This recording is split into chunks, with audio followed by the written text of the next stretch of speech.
Good afternoon, Prof and TA. So we are BO1 Group 1. I'm Huang Jing, Cynthia, Tai, Hongyu, Shiming, and Hanzhong. So today we will be covering about the introduction, our code, the choice of components, and also the total cost, the conclusions, and our demonstrations. Now I'll be passing my time to Tai, who's doing the introduction.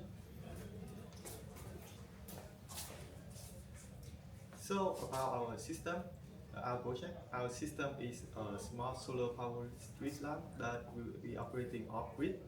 The system will be able to operate for a maximum of 24 hours and will provide a constant illumination in different weather condition.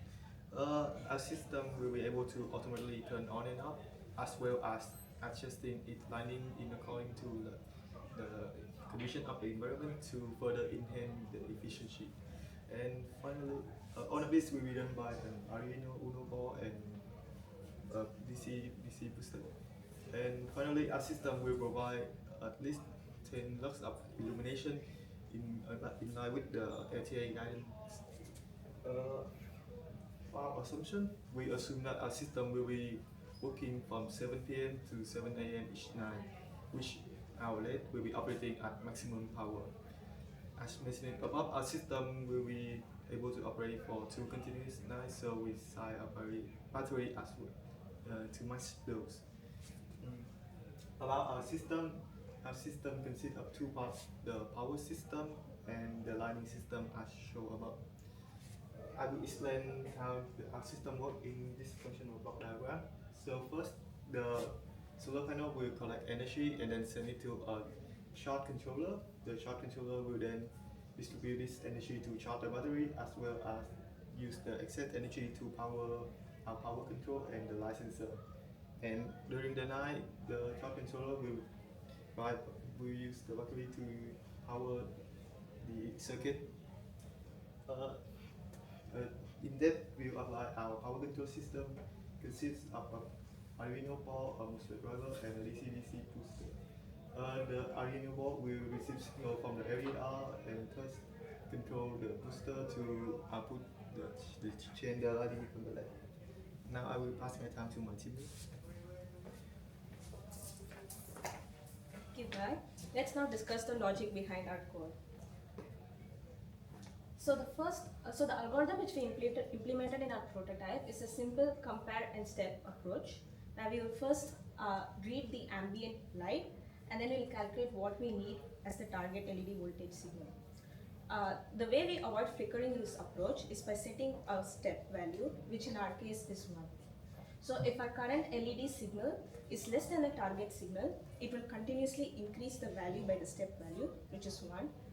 And if it's more, then it will continuously subtract the value by 1 till we reach the required duty cycle.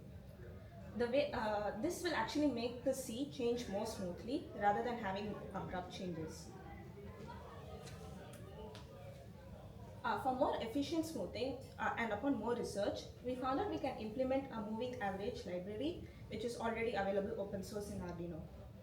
So the way moving average works is it continuously computes the average of a set of values, say 10, and every time you take a new reading, it omits the first reading and includes the last reading.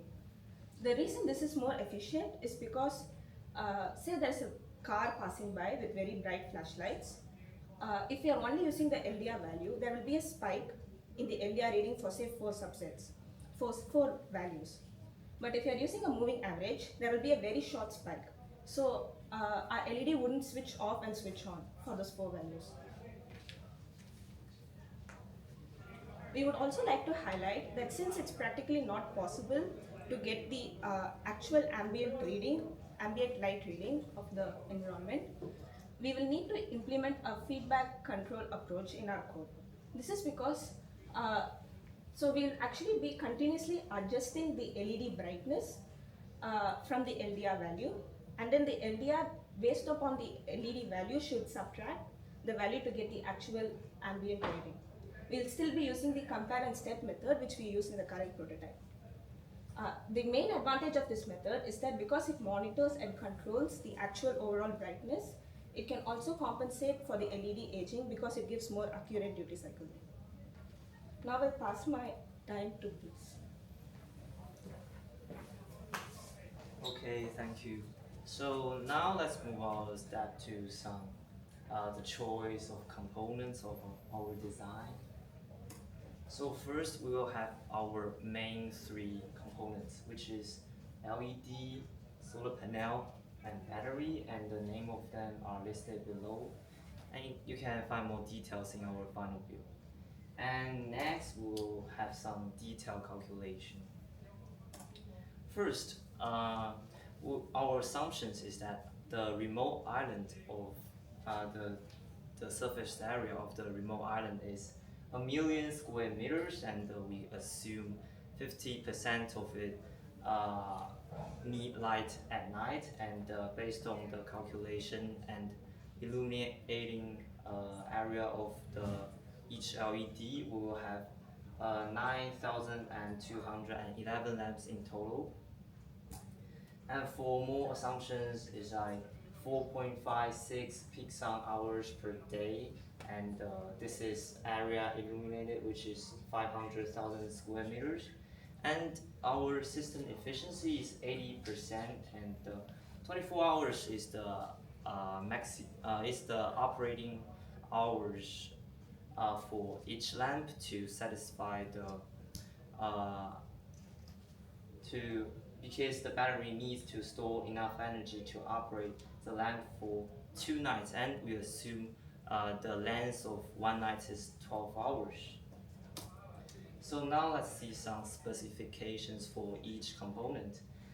So we will have 100 LEDs per lamp in the 5 in series and 20 in parallel configuration, provide 50.25 volt, and will approximately cost about $21.5. For the solar panel, we will have 7 in series, and it will generate 73.2 watt-hour energy per day, and the cost will be like $120. For the batteries, we will have 15, and in the configuration of 5 in series and 3 in parallel, and the cost will be approximately $7. And here is our final bill. So the total cost for each lamp is $313.1. So the overall cost for the whole island will be $3,144,789, which is quite impressive for such a big island. So next, I will move my time to Huangjing for the conclusion of our design. So next we'll talk about some strengths of our system. Firstly, the failure of the single LED will not break the whole system immediately because of our configuration. And secondly, we actually have a switch to prevent the input voltage to damage our circuit. And of course, the street lamps can have lower costs compared to the traditional street lamps. And this is actually independent power supply, as Singapore is a resource-scarce island. We have some limitations as well. Firstly, some components are actually sourced from abroad. This means the delivery fees will add on to the cost of our street lamps, and also the supply might not be as consistent. And also, regular cleaning is needed for the solar panels because some of the dust and raindrops will actually damage the solar panels. Yeah. And thirdly, is because if we experience a long period of adverse weather conditions, such as like rainy days and cloudy days, the street lamp will actually fail to provide constant illumination. Luckily, we have some solutions for that. Firstly, we can source locally or purchase in bulk to reduce the cost, and we can mount panels at an optimal angle with the help of gravity to reduce the raindrops and dust to stay on the solar panels. Of course, we can incorporate other ways to get energy, such as like wind energy. And that concludes our presentation part. We will move to our demonstration. Shiming, please.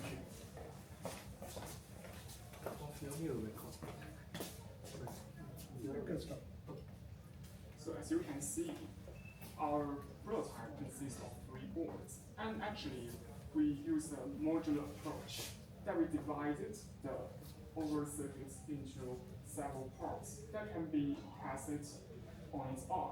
So it can it significantly reduces the debugging time and difficulties. And as you can see, this room is darker than outside, so actually there's some light turning on.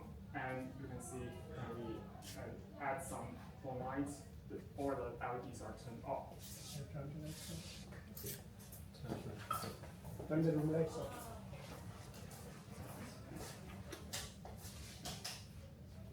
You can see it's gradually turning. There's some voltage limits.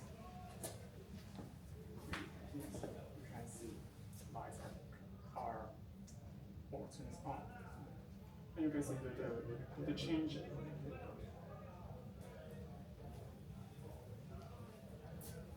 And you can see the change in the adjustment is smooth and gradual.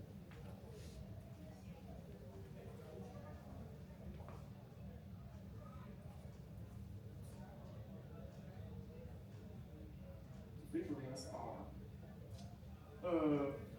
they're actually we have reduced some of the filtering and So these are your, which is column, the series is this what? 4 is series. This 4 is series. Yeah. 4S. And you see why somebody turns on, somebody doesn't turn on? Actually, this I think it's the individual difference between the LEDs. Just the Okay, good. okay. So that's all for our demonstration. Thank you. Thank you. Thank you so And much. back up the soldering, Okay. back up the pen. This large chunk is the Yeah. ground, That's it. This is the ground. and And this. Fairly neat, but, yeah, okay, first year school, thank you. Yeah. Okay. Okay, you can turn the lights on.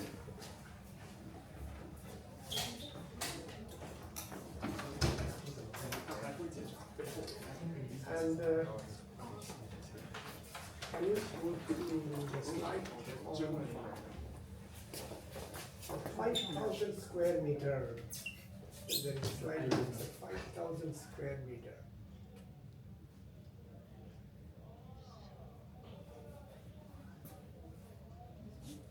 What is this about? Yeah, actually I forget to speak, let's just say our assumption. We assume we assume the land of the island, only 50% of it need light at night because there It's are a street lamp. This is yeah, nothing to actually do with we the whole island, yeah, right? if we consider it's the street lamp, there's less area to be illuminated. If you have like 1 million, right? Yeah. 1 million square meter area and 500,000, half a million is for lighting. That means your half of the island is road. Is it a realistic assumption? Because we actually considering like, for example, we have some neighborhood and like other buildings. Street lamps does not light the neighbor, right? Yeah, so Street that lamp lights only area. the road. Yeah, I think Street like, but lamp is, the purpose of the street lamp is to illuminate the road, not the neighborhood. yeah, Neighborhood, there are other people who will illuminate the neighborhood. yeah. That's why we think that this area is not like it does not need to be illuminated by the street lamps. That's what we Yeah, are but considering. half of the area you are considering, right? This is 1 million square meter, okay? And then you are illuminating 500,000 square meter. Is that previous slide? What is this 500,000 square meter area illuminated? Why you need that? Then what is your rationale for illuminating 500,000 square meter of the island or half of the island? Yeah, because our lamp will, each lamp will illuminate some certain area, surface area, and I think we should to like assume some area to calculate the amount of. Yeah, the, so your guesstimation is wrong here, right? No, there is no place in the world where half of the land mass is used for street. Yeah, maybe it's a little too big. It's not little too. You just think of this. You consider your NUS campus, Yeah, right? we Total made, NUS buildings and all these things, area of that, and total area of the roads. yeah, Is I, it 50%? yeah, we made the mistakes It's a big here. mistake. So- No Yeah, mistake. Right? So And so then I- you are giving the cost for the whole island. yeah, so actually I Right? think it's That- easy to correct. The BOM is for the whole island. Is that the bill of material? According to this assumption, but it's No. You show me the cost per lamp. So cost per lamp is there, okay? yeah. Yeah. And next slide you are saying that is the total cost is somewhere you say, The 1 million. yeah, 3 million because you are considering the whole island. That's why it's so big. 3 million for state lamps in a remote island is probably a very big sum. Okay. So we'll do another estimation. Okay, now you go and show me the cost of individual things where the bill of materials where you say cost per lamp. Okay, let's see this one. Okay, I probably wrote to you that do not use fonts that is too small. Then nobody can read. Okay, whatever is there on this side. Oh, This is yeah. actually What's the purpose an of image. this? So what do you achieve by putting that list there? You know? Yeah, You mean you are doing a presentation, right? Yeah.